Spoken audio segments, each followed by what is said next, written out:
In this video, we will explore some basic types of network devices and their roles in enabling communication across networks. We'll start with hubs. A hub is a simple device that connects multiple devices to a network.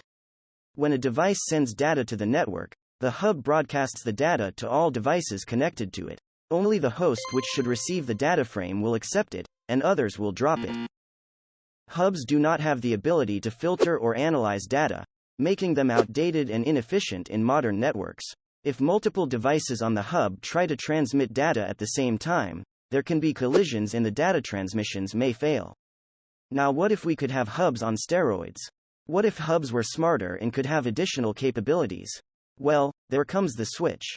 A switch connects multiple devices in a network and selectively forwards data to its intended destination based on the media access control address of the device. When a device sends data to another device in the network, the switch receives the data and reads the MAC address of the sender and the recipient. The switch then stores the MAC address of the sender in its MAC address table along with the port it received the data from. If the MAC address of the recipient is not in the table, the switch will broadcast the data to all connected devices, except the device that sent the data. This is known as a flooding process. Once the switch learns the MAC address of the recipient, it will only forward the data to the port where the recipient device is connected. This helps to reduce unnecessary traffic on the network and improves the overall network performance. Switches can also be configured with various features such as virtual local area networks, link aggregation, quality of service and security features like port security and MAC filtering. Switches are more efficient and provide better performance than hubs as they are able to direct traffic only to the intended recipient, which reduces collisions and congestion on the network. They are commonly used in modern computer networks, from small home networks to large enterprise networks. Routers. A router is a networking device that connects multiple networks together and forwards data packets between them. In a local network, the router acts as a gateway to the Internet, allowing devices on the network to access the Internet by routing traffic from the local network to the Internet and vice versa. For hosts' communication on the same network, most home routers have a built-in switch. On the other hand, when a device on the local network wants to communicate with a device on the Internet, the router is responsible for routing the data packets from the local network to the Internet. It does this by looking up the destination IP address in the packet and forwarding the packet to the appropriate gateway or next hop on the path to the destination. In the TCP/IP model, a router operates at the network layer, whereas a switch operates at the data link layer. Firewalls. A firewall is a network security system that monitors and controls incoming and outgoing network traffic based on predetermined security rules. There are different types of firewalls. Packet filtering is the simplest and most common type of firewall. It examines each packet that passes through it and filters it based on its source and destination IP addresses, ports, and protocols. Packet filtering is a fast and efficient way to block unwanted traffic, but it lacks the ability to track the state of connections and detect and prevent attacks that exploit protocol weaknesses, since it cannot inspect contents of packets beyond their headers.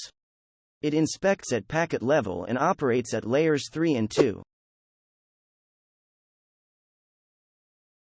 Stateful inspection firewall, also known as dynamic packet filtering, is a type of firewall that examines the entire context of a network connection or session, rather than just individual packets, to determine whether to allow or block traffic. This type of firewall maintains information about the state of a connection, including the source and destination IP addresses, ports, and sequence numbers, to detect and prevent unauthorized access to the network. If a packet arrives that is not part of an established connection, the firewall may reject it. So that's it. This firewall can keep track of the state of the connection throughout the entire process, ensuring that only authorized traffic is allowed through. A stateful inspection firewall is more expensive than a packet filtering firewall and slower, but it is better in terms of security. It can detect and prevent common network attacks such as IP spoofing, session hijacking, and denial of service attacks. These type of attacks may, on the other hand, evade simple packet filtering rules.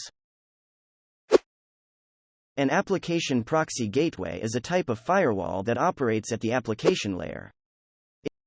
It acts as an intermediary between two networked systems and inspects the traffic at the application layer, making it a more advanced and sophisticated form of firewall compared to other types of firewalls, such as stateful inspection firewalls.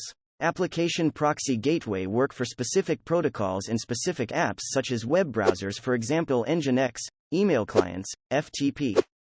Stateful inspection firewalls can filter traffic based on IP addresses, ports, and protocols, but they cannot filter traffic based on the content of the packets.